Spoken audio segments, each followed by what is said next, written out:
আসসালামু আলাইকুম। চিরা দিয়েও যে এত মজার জর্দা পোলাও তৈরি করা যায়, আমার আজকের এই রেসিপি না দেখলে বুঝতেই পারবেন না। চিরার এই জর্দা পোলাও তৈরি করা খুবই সহজ। ঘরে থাকা কিছু উপকরণ দিয়েই খুব সহজে তৈরি করে নেওয়া যায়। আর খেতে এতটাই মজার হয় যে কাউকে একবার বানিয়ে খাওয়ালে বারবার এর রিকোয়েস্ট আসবে। সো কথা না বাড়িয়ে চলুন তাহলে জেনে নেই কীভাবে তৈরি করতে হয় এই মজাদার চিরার পোলাও রেসিপি। আজকের এই চিরার পোলাও তৈরি করার জন্যে প্রথমে আমি নিয়ে নিচ্ছি 1 কাপ চিরা। আপনারা আপনাদের প্রয়োজন অনুযায়ী কমিয়ে বাড়িয়ে নিয়ে নেবেন। এখন চিরাটাকে আমি খুব ভালো করেই ধুয়ে পরিষ্কার করে নেব। চিরাটাকে আমি খুব ভালো করে ধুয়ে পরিষ্কার করে নিয়েছি। এখন এভাবেই রেখে দেব 5 মিনিটের জন্য। আমি পানিটা ঝরিয়েই এভাবেই রেখে দিয়েছি 5 মিনিটের জন্য। 5 মিনিট পর দেখবেন চিরাটা অনেকটাই ঝরঝরে হয়ে গিয়েছে।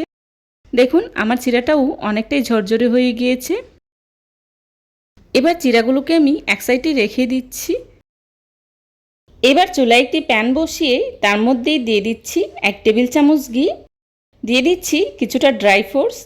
আমি এখানে কাজু বাদাম, পেস্তা বাদাম আর কিশমিশ ব্যবহার করেছি। আপনারা আপনাদের পছন্দ অনুযায়ী ড্রাই ফ্রুটস ব্যবহার করবেন।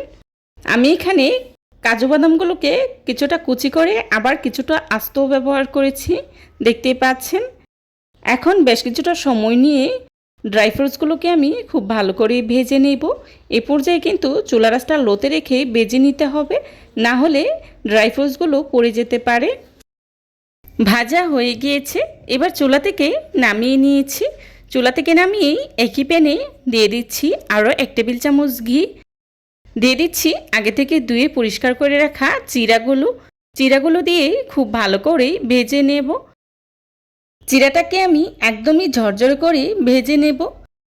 চিরা থেকে পানিটা যতক্ষণ না পর্যন্ত পুরোপুরি শুকিয়ে যাবে, চিরাটা একদম ঝরঝরে হয়ে যাবে, ততক্ষণ পর্যন্ত চিরাটাকে আমি ভেজে নেব।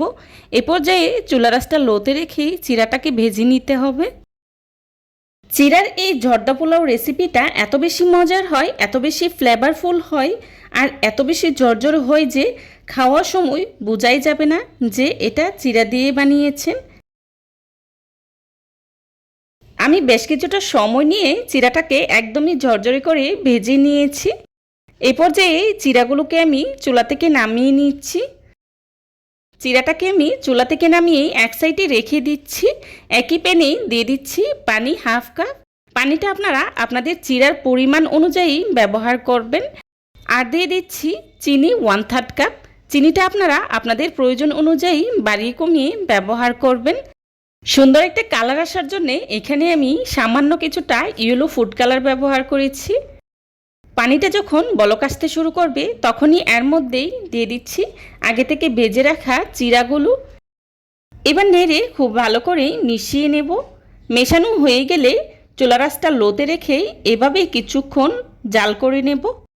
কিছুক্ষণ পর দেখবেন পানিটা এমনিতেই শুকিয়ে যাবে, ঢেকে দিতে হবে না, এমনিতেই চিরাটা সিদ্ধ হয়ে যাবে। পানিটা যখন পুরোপুরি শুকিয়ে আসবে তখনই এর মধ্যেই দিয়ে দিচ্ছি আগে থেকে ভেজে রাখা ড্রাই ফ্রুটসগুলো আর দিয়ে দিচ্ছি 1 টেবিল চামচ ঘি। এখন নেড়ে খুব ভালো করে মিশিয়ে নিচ্ছি। দেখতেই পাচ্ছেন পানিটা অনেকটাই শুকিয়ে এসেছে। চিনির পানিটা যখন পুরোপুরি শুকিয়ে এসেছে এই পর্যায়েই দিয়ে দিচ্ছি কোরানো নারকেল।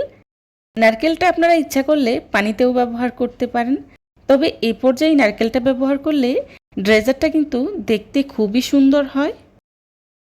নারকেলটাকে আমি নেড়ে খুব ভালো করে মিশিয়ে নিয়েছি।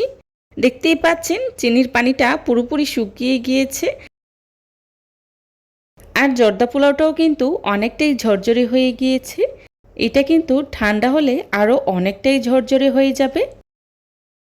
তৈরি হয়ে গেল আমার খুবই মজাদার চিরার জর্দা পোলাও। এটা এত বেশি মজার, খাবার সময় আপনি বুঝতেই পারবেন না এটা চিরা দিয়ে তৈরি। যারা কখনো চিরা খান না, এভাবে যদি চিরার জর্দা পোলাও তৈরি করে দেন তাহলে কিন্তু তারাও আঙুল চেটে পুটে খাবে, এতটাই মজার হয়।